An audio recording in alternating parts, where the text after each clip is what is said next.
没有多么惊险，就让我们把这首歌曲变成经典。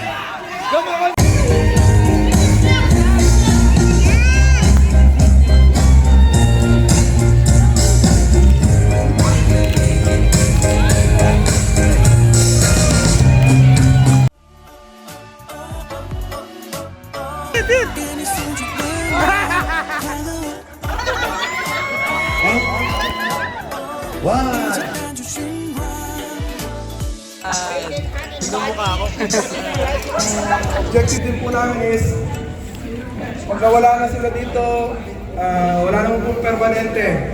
So at least po, makapag-iwan kami ng legacy sa mga bata na may natutunan sila habang nandito po sila sa NGB Tigers Basketball Camp.